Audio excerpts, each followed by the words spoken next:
الحمد لله وكفى وسلام على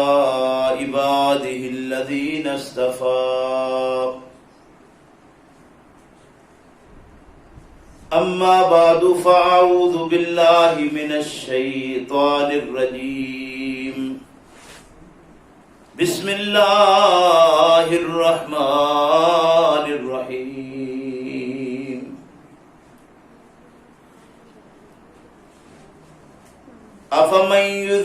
أفمن زين له سوء عمله فرآه حسنا فإن الله يذل من يشاء ويهدي من يشاء فلا تذهب نفسك عليهم حسرات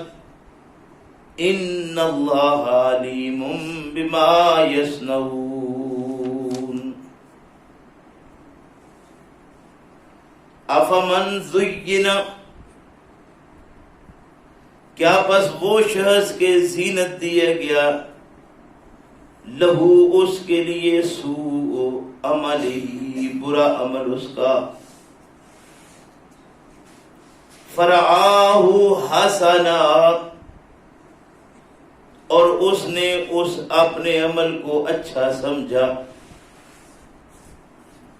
فَإِنَّ اللَّهَ پس بلا شبہ اللہ یُذِلُّ مَن یشاء گمراہ کرتا ہے اپنے قانون کے مطابق جسے چاہتا ہے وَيَهْدِي مَن یشاء اور ہدایت دیتا ہے جس کو چاہتا ہے فَلَا تَذْهَبْ نَفْسُكَ عَلَيْهِمْ حَسَرَاتٍ پس ان پر حسرت کر کے آپ اے پیغمبر صلی اللہ علیہ وسلم اپنی جان ہلکان نہ کیجئے ان اللہ بلا شبہ اللہ علیم جانتا ہے بما یصنعون جو کچھ بھی وہ گھڑ رہے ہیں سبحان ربک رب العزت عما یصفون وسلام علی المرسلین والحمد للہ رب العالمین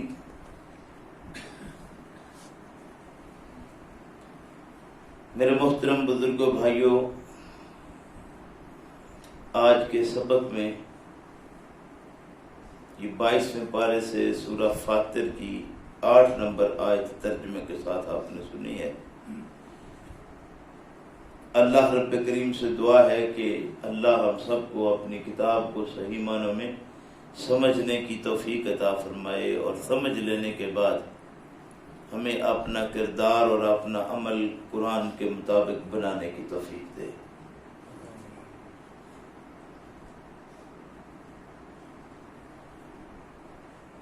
جب بھی جہاں بھی جس شخص کو بھی یہ آج کے اس پرفتن دور میں بات کوئی سمجھنا مشکل نہیں ہے اگر دیکھنا ہو تو ہمارے حکمرانوں کی طرح جن کو اپنے اعمال جو حقیقت میں اچھے نہیں ہیں لیکن انہیں وہ اچھے نظر آتے ہیں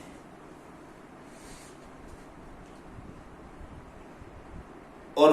اللہ رب کریم کی جو لاٹھی بے آواز ہے یہ اس کی زد میں ہر وقت ہے یعنی قانون الہی کی زد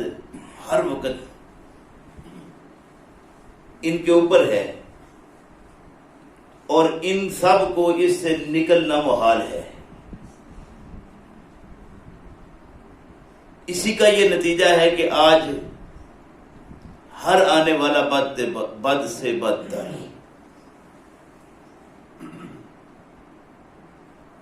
یہ ملک عزیز جب سے تقسیم ہوا ہے پاکستان جب سے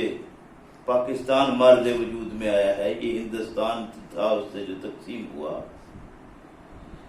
اس وقت سے لے کر آج تک ہر آنے والی حکومت پہلے سے برے انداز سے معاملات سارے کر رہی ہے اور پھر یہی چسکا یہ حکومت کا جب سے علماء کو لگ گیا،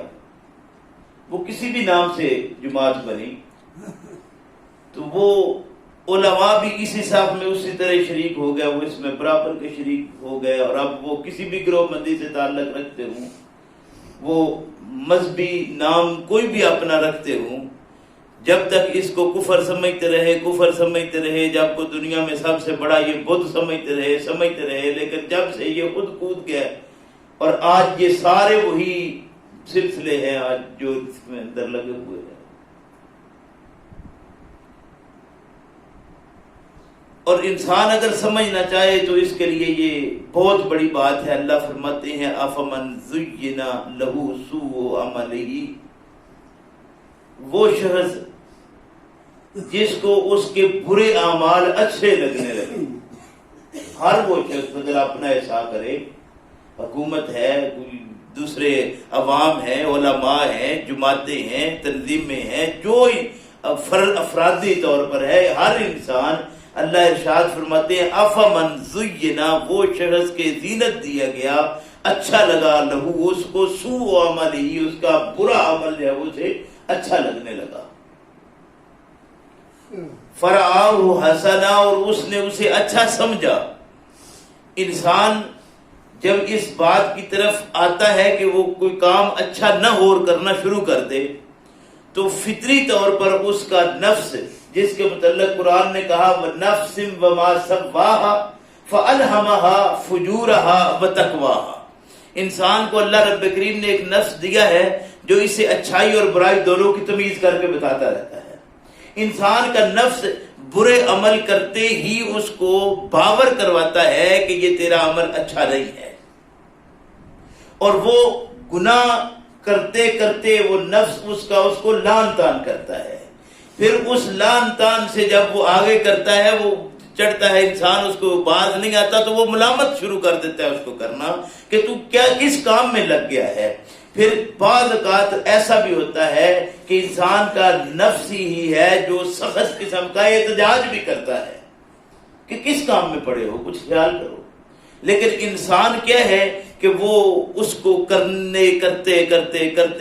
آہستہ آہستہ پھر اسی کا نفس اس کام میں مطمئن ہو جاتا ہے، وہ نفس ہی اس کو اطمینان دینا شروع کر دیتا ہے، پھر آہستہ آہستہ اس کو وسوسے آنے لگتے ہیں کہ میں جو گناہ کا کام کر رہا ہوں وہ گناہ کا کام نہیں ہے۔ پھر مزید آگے بڑھتا ہے تو اس کو ایسے لگتا ہے کہ میں جو کام کر رہا ہوں ہے وہ گناہ کا، لیکن اسے وہ ثواب سمجھ کر کرنا شروع کر دیتا ہے۔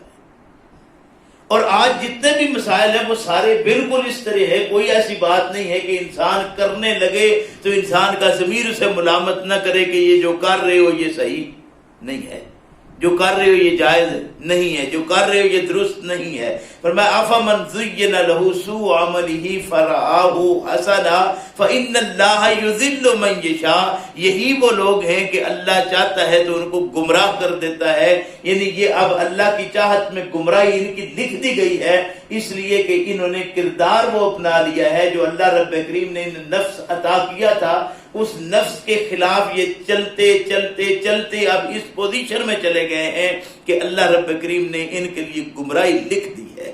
فرمایا وَيَهْدِي مَن يَشَاءُ، پھر جس کو چاہتا ہے اللہ ہدایت کی طرف لے آتا ہے، گویا جو اپنے نفس کو صحیح رستہ بتانے پر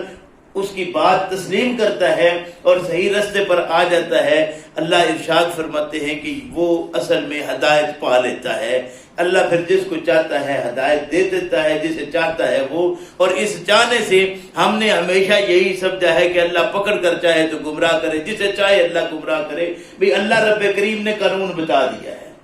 کہ یہ قانون ہے، اس کے مطابق جو جس کے اوپر چلتا جائے گا وہ اس کا نتیجہ پالے گا۔ یہی قدرت ہے، یہی قادر ہونا ہے اللہ کا کہ اللہ نے ہر چیز کا نتیجہ نتھی کر دیا ہے۔ اللہ فرماتے ہیں فَلَا تَذْهَبْ نَفْسُكَ عَلَيْهِمْ حَسَرَاتٍ، آپ ان پر حسرت کر کے اپنی جان کو ہلکا نہ کیجیے۔ اگر یہ پتہ چل جائے کہ ایک آدمی کسی ایسے کام میں لگ گیا ہے جو اچھا نہیں ہے تو آپ سمجھتے ہوئے کہ یہ اچھا نہیں کر رہا تو اپنی جان کو ہلکان میں نہ ڈالیے۔ ان اللہ علیم بما یصنعون، جو کچھ یہ گھڑتے ہیں اللہ کے علم میں ہے، اللہ جانتا ہے، اللہ سے پوشیدہ یہ بات نہیں ہے۔ آج کے اس پرفتن دور کے اندر اگر دیکھا جائے تو ہماری جتنی درود کی محفلیں ہیں، جتنی سرور کی محفلیں ہیں، جتنے آپ کے کام کرنے والے دعا کے نام پر یہ تیسرا، یہ 7واں 40واں دعا کے نام پر کیا ہے، اجتماعی دعا جی کہ یہ کر رہے ہیں کہ چلو سارے کرتے ہیں کوئی بات نہیں، یہ سارا کس لیے کر، یہ وہ برے اعمال ہیں جو پیغمبر اسلام صلی اللہ علیہ وسلم نے اپنی زندگی میں نہ کیے ہیں، نہ نبی کریم صلی اللہ علیہ وسلم کے صحابہ نے کیے ہیں، لیکن آج ہم ان کو نیکی کے ثواب کے کام سمجھ کے کرتے ہیں۔ یہ ثواب کی محفل نہیں جو ہم سجاتے ہیں۔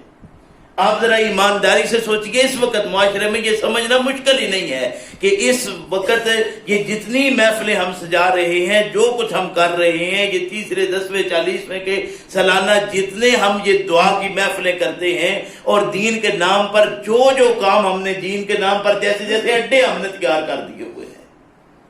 دین کے نام پر وہ کام جو یعنی جتنے مسائل ہیں، ایک ایک مسئلے کو آپ اٹھا لیجئے تو آپ کو پتہ چلے گا کہ جو حقیقت تھی اس سے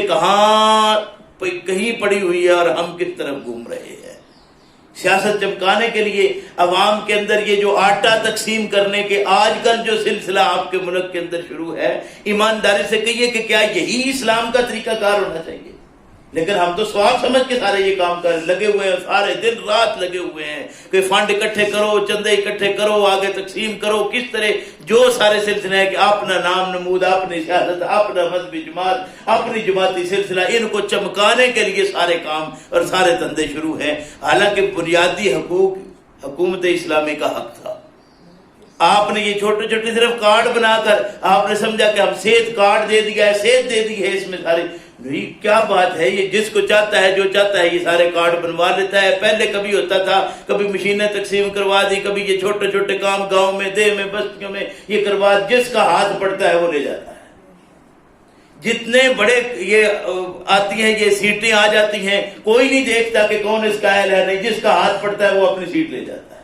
نہیں، آپ زمانے میں دیکھیں سارے معاملات اور کام ایسے ہی چل رہے ہیں اور ہم ایسے سمجھتے ہیں۔ یہ آج آپ کے ہاں عشر اور زکوٰۃ کی باقاعدہ کمیٹیاں گورنمنٹ نے بنائی ہوئی ہیں، لیکن عشر اور زکوٰۃ کی جو صورتحال ہے، یہ فطر اور فطرانے کے متعلق جو اس وقت معاملات چل رہے ہیں، اگر حکومت اسلامی ہو اور یہ سارے کام ہوں تو حکومت یہ سارے کام اپنی کسٹڈی میں کروائے۔ یہ سارا محکمہ اوقاف بنا کے سارے معاملات کو پھر ایسے آزاد چھوڑ دیا ہے، پورا محکمے بھی چل رہے ہیں۔ تو یہ سارا کچھ جو کچھ ہم کر رہے ہیں کس لیے؟ عزت کے لیے، نام کے لیے، نمود کے لیے۔ اللہ رب کریم ارشاد فرماتے ہیں یاد رکھیے تم جو کچھ کر رہے ہو سمجھتے ہو کہ ہم عزت حاصل کرنے کے لیے کر رہے ہیں، تو سمجھ لو اس بات کو، من کان یرید العزہ، جو یہ چاہتا ہے کہ مجھے عزت نصیب ہو، عزت مل جائے، فللہ العزت جمیعا، ساری کی ساری عزتوں کا مالک اللہ ہے۔ تم کام اپنی مرضی کے کر کے یہ سمجھتے ہو کہ ہم عزت حاصل کر لیں گے، تو یہ عزت اس طرح عزت نہیں ملے گی۔ عزتیں اللہ رب کریم کے پاس ہیں، اور اللہ کے حکم کے مطابق کام کریں گے تو عزت ملے گی، ورنہ تباہی ہے، بربادی ہے۔ فرمایا الیہ یصعد الکلم الطیب، اللہ وہ ذات ہے کہ اسی کی طرف ہر چیز وہ اٹھتی ہے جو صرف پاکیزہ قول ہو۔ اللہ کی طرف پاکیزہ قول اٹھتا ہے، اور پاکیزہ قول کو اٹھاتا کیا ہے؟ فرمایا الیہ یصعد الکلم الطیب، اس کی طرف پاکیزہ قول اٹھتے ہیں، والعمل الصالح یرفعہ، اور ان پاکیزہ قول کو، پاکیزہ باتوں کو اٹھانے والی شے کیا ہے؟ عمل صالح۔ والعمل الصالح یرفعہ، وہ جو عمل صالح ہے وہ اس پاکیزہ بات کو اوپر اٹھاتا ہے، یعنی زبان سے ایک بندہ بات کرے پھر اس کے مطابق اس کا عمل آ جائے تو وہ عمل اس کی ہوئی بات کو اوپر اٹھا دیتا ہے جو اللہ کی طرف پہنچ جاتی ہے، اور وہ اللہ کی طرف پہنچی ہے تو انسان کو اللہ عزتیں دیتا ہے۔ پیغمبر اسلام صلی اللہ علیہ وسلم کو مکہ چھوڑنا پڑا، چاہتے کیا تھے کہ ہم نبی کریم صلی اللہ علیہ وسلم کو یہ ذلیل کرنا چاہتے تھے، لیکن اللہ رب کریم نے پیغمبر اسلام صلی اللہ علیہ وسلم کو ہجرت کے بعد بھی وہ مقام عطا کیا جو ان کے خیال میں تصور میں نہیں تھا، کہ یہ مکہ والے جنہوں نے چھوڑنے پر مجبور کیا تھا وہی پیچھے چلے گئے کہ اے محمد صلی اللہ علیہ وسلم، تیری قوم کے لوگ اس وقت بھوکے مر رہے ہیں، ان کے لیے دعا کرو۔ آپ اندازہ تو کیجئے کہ وہ جو نکالنے والے تھے وہی پیچھے جاتے ہیں منتیں کرنے کے لیے، اور جس کے پاس منتیں کرنے کے لیے آتے ہیں وہ ذلیل ہوتا ہے کہ وہ اللہ کے فضل و کرم سے اس کا مقام بلند ہوتا ہے۔ محمد الرسول اللہ صلی اللہ علیہ وسلم کو اللہ نے بلند مقام عطا کیا، عزتیں عطا کی۔ کس لیے؟ اس لیے کہ پیغمبر اسلام صلی اللہ علیہ وسلم کا سارا عمل اللہ کے حکم کے مطابق تھا، اور عزتیں ساری اللہ کے پاس ہیں۔ فرمایا کہ الیہ یصعد الکلم الطیب والعمل الصالح یرفعہ والذین یمکرون السیئات، وہ لوگ جو بری چالیں چلتے ہیں، جو برے کام کرتے ہیں، برے فعل میں پڑے ہیں، فرمایا لہم عذاب شدید، ان کے لیے سخت عذاب ہے۔ یہ زمانے میں بھی ذلیل، آخر بھی تباہ۔ اللہ ہمیں سمجھ کی توفیق عطا فرمائے کہ قرآن کریم نے تو ایک ایک چیز کو اس طرح کھول کر بیان کیا ہے کہ عزت چاہتے ہو اللہ کے احکام کے مطابق آ جاؤ، اللہ کے حکموں سے نکل کر آپ زمانے کا کوئی بھی کام کریں جو آپ دین کے نام پر کر رہے ہیں، جس پر اللہ اور اس کے رسول محمد رسول اللہ صلی اللہ علیہ وسلم کی مہر ثبت نہیں ہے، تم اس کو نیکی کا کام سمجھ کے، دین کا کام سمجھ کے کر رہے ہو، اور یہ سمجھتے ہو کہ جو ہم کر رہے ہیں وہ آپ کا دل ضمیر ملامت کرتا رہا، آپ نے نہ سنا، عوام آپ کو بولتی رہی، آپ نے نہ سنا۔ اب نتیجہ یہ ہے کہ دنیا میں ذلیل ہو رہے ہیں، آخرت بھی تباہ اور برباد ہو جائے گی۔ میرے بھائی یاد رکھیے، یہ نمازیں، روزے، یہ جو سلسلے ہمارے ہیں، حج تک ہم نے یہ ساری چیزیں پڑھی ہیں کہ حج کریں گے تو ایسے ہے جیسے نوزائیدہ بچہ، ان گناہوں سے اس طرح پاک اور صاف ہو گیا۔ سمجھ لیجئے یہ جتنے کام ہیں ان کا نتیجہ اصل میں جو اللہ کے احکام ہیں ان میں اگر کوتاہی ہوئی تو اس کا ہے، یہ سمجھ لیجئے۔ عوام کا عوام کے ساتھ کوئی مسئلہ ہوا، کوئی صورت اس کے معافی کی نہیں ہے۔ انسان معاف کرے تب بھی بعض اوقات وہ معاف نہیں ہوتا، کہ وہ زبان سے کہہ دیتا ہے چل میں نے معاف کیا ہے، لیکن حقیقت میں اس کے اندر جو تکلیف ہوتی ہے وہ نہیں نکلی ہوتی، تو اللہ نے اس کا نتیجہ دے دینا ہے، معافی اس کی کوئی نہیں۔ جو جس کا ہے جب تک وہ لوٹایا نہیں اس وقت تک معافی والی کوئی صورت آپ کی زبان سے، کردار سے، عمل سے، کسی بھی وجہ سے دوسرا کسی بھی طرح کی تکلیف میں مبتلا ہوا، اس کی معافی والی کوئی شکل نہیں ہے۔ یہ جتنے اللہ کے حقوق ہیں ان میں کوتاہی ہوئی تو وہ اللہ کے رب کریم کی طرف سے آپ رجوع کریں گے تو اللہ معاف کر دے گا، اللہ قادر ہے، معاف کرے گا، کوئی اس میں شک نہیں۔ آپ نے حج کیا، آپ بالکل پاک اور صاف ہوئے، لیکن ان سے جو اللہ رب کریم کے احکام میں سے کوئی چیز رہ گئی، نماز میں کوتاہی ہو گئی، نماز رہ گئی، اللہ معاف کر دے گا، کوئی اس میں شک نہیں ہے۔ لیکن یہ معاملات جو دنیا کے آپس کے ہیں اور ہم عزت اور نام اور نمود کے لیے کر رہے ہیں کہ ہماری عزت بنے گی، تو میرے بھائیا سے عزتیں ملنے والی نہیں ہیں۔ عزت تو اللہ رب کریم کے احکام میں ہے۔ اللہ مجھے آپ کو اپنے احکام کو تسلیم کر کے ان کے مطابق عمل کرنے کی توفیق عطا فرمائے۔ ربنا لا تزغ قلوبنا بعد هديتنا وهب لنا من لدنك رحمة إنك أنت الوهاب۔ الحمد لله رب العالمين والصلاة والسلام على رسوله الكريم۔ اللهم صل على محمد وعلى آل محمد كما صليت على إبراهيم وعلى آل إبراهيم إنك حميد مجيد۔ اللهم بارك على محمد وعلى آل محمد كما باركت على إبراهيم وعلى آل إبراهيم إنك حميد مجيد۔ اللهم أيد الإسلام والمسلمين، اللهم أيد الإسلام والمسلمين، اللهم فقهنا في الدين، أذهب لباس رب الناس واشف أنت شافي، أنت شافي، أنت شافي، لا شفاء إلا شفاؤك، لا شفاء إلا شفاؤك، لا شفاء إلا شفاؤك شفاء لا يغادر سقما۔ یا اللہ بیماروں کو صحت عطا فرما، یا اللہ صحت تیرے ہاتھ میں ہے، یا اللہ تیرے سوا کوئی صحت دینے والا نہیں ہے، اللہ تو ہی صحت دینے والا ہے، صحت عطا فرما۔ یا اللہ جو جو ہمارے بیمار ہیں، جہاں جہاں بیمار ہیں، اللہ سب کو صحت عطا فرما۔ ربنا تقبل منا انک انت السمیع العلیم وتب علینا انک انت التواب الرحیم۔ یا اللہ جو بیماریاں ہیں، اللہ ان بیماریوں کو ہمارے گناہوں سے نجات کا سبب بنا دے۔ یا اللہ ہمیں سیدھے راستے پر گامزن فرما۔ یا اللہ پیغمبر اسلام صلی اللہ علیہ وسلم کا طریقہ سمجھ کر عمل کی توفیق عطا فرما۔ یا اللہ قرآن جو ہم ثواب کی نیت سے پڑھتے ہیں، اللہ اسے سمجھنے کی توفیق عطا فرما اور اس کے مطابق ہمیں عمل کرنے کی توفیق عطا فرما۔ ربنا تقبل دعانا، ربنا تقبل دعانا، ربنا تقبل دعانا وصلاتنا وصیامنا وقیامنا۔ اللہ یہ ٹوٹے پھوٹے روزے، یہ ٹوٹی پھوٹی نمازیں، یہ عبادات جو جتنی ہم کر رہے ہیں اللہ تیرے سامنے ہے، کوئی حق ہم ادا نہیں کر سکتے، تیرے دیے ہوئے ایک ایک عضو کا اللہ ہم حق ادا نہیں کر سکتے۔ اللہ نہ ہاتھوں کا، نہ کانوں کا، نہ آنکھوں کا، نہ اللہ ایک ایک جوڑ کا ہم تیرا شکر ادا کرنا چاہیں، ہم کر ہی نہیں سکتے۔ اللہ جیسے اپنی رحمت سے یہ سارا کچھ عطا کیا، اللہ اس کا حق ادا کر کے آخرت سنوارنے کی توفیق دے۔ ربنا تقبل منا انك انت السميع العليم وتب علينا انك انت التواب الرحيم سبحان ربك رب العزة عما يصفون وسلام على المرسلين والحمد لله رب العالمين آمين۔